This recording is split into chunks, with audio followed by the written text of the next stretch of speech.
our children and their treatment. Discipline. An article published in Good Housekeeping in 1890. The dispositions of children are so varied that it is difficult, indeed impossible, to abide by any fixed rule for discipline, but that much can be done towards rendering severe discipline unnecessary. Save on rare occasions, by exacting obedience in early childhood, I am quite convinced. At the age of 12 months it is none too soon to enforce strict compliance with the request of mother or nurse, providing always you are quite sure the child understands perfectly its import. If some pretty object, that pleases baby's eye but is not meant for little hands, is forbidden, it is far better at this early age to divert the child's attention from the desired article and, if possible, place it out of sight, than to peremptorily forbid his touching it. Often the reiterated no, but serves to augment the little one's desire for what is denied him, while with a little judicious diversion he may forget it entirely. But having once forbidden anything, it is not wisdom to retract. Be thoughtful, then, and judicious as to what restrictions you place upon your little ones. Neither for the sake of peace and quietude at one time allow them to have what at another must be denied them. It takes several years for the little mind to develop sufficiently to understand why a coveted book or toy granted at one time should be withheld at another. Let a child realize that a no once uttered is meant in earnest, and for many months that monosyllable will be obeyed implicitly. But if a baby, however young, feels that the pronounced negative can, by persistently repeated effort, be changed to consent, then farewell to the influence that little word would otherwise exercise over its future years. And one is brought to the necessity of slapping the hands and even whipping oftentimes, where a firm rein at first would have done away with all need for such punishment for many years. This latter is a mode of punishment to which I am exceedingly averse, for I think disagreeable dispositions are more frequently whipped into children than whipped out of them. And as the baby grows into the boy, so hardened has he become to the ignominy of a whipping that he will take it stoically rather than lose the fun of some boyish wrongdoing. Better is it, say I, to deprive a child of some anticipated pleasure as punishment for flagrant disobedience, or deny them some much desired gift, than to constantly make use of the rod, the effect of which is so soon forgotten in the anticipation of a frolic. Severe punishment for small offenses too often brings about that most pernicious habit of resorting to falsehood to escape rebuke.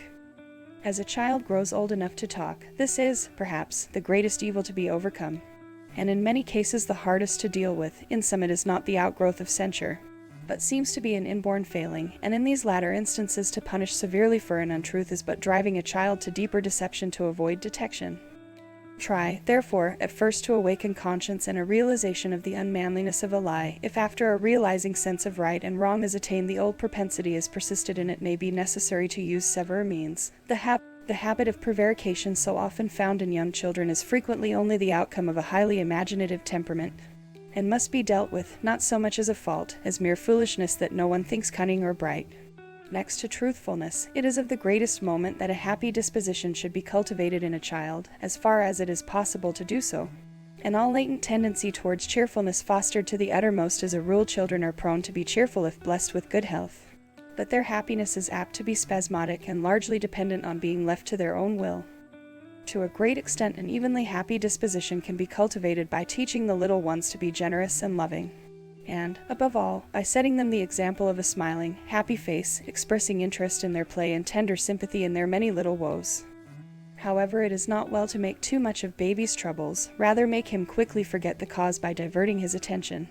A tumble, little noticed, will not hurt half as much as one over which great solicitude is expressed. Even if a slight bruise is sustained, do not allow the little one to see too much anxiety in your face. It will only make the grievance last long after the actual pain has departed. By sundry little devices he can be interested in something, and in a moment or two will have forgotten his fall. One means of curing a child of a fault much resorted to by some parents is that of ridiculing the little one in the presence of others. It is a grievous mistake to think this method will eradicate a disagreeable tendency, rather will it confirm the habit. Neither does it seem right to me to correct a child before others. Reserve the correction till such time as you can quietly and patiently explain your wishes and enforce compliance with them. Let no dissension arise between father and mother before the child, regarding the performance of a duty or the correction of a fault. Even though perfect agreement upon the subject does not exist, uphold each other when an edict has gone forth, reserving all argument till the child is absent. And, last of all, do not supply too many toys for the little people. Let them use their own inventive faculty and fashion their own playthings as far as practicable. They are never happier or more safely employed.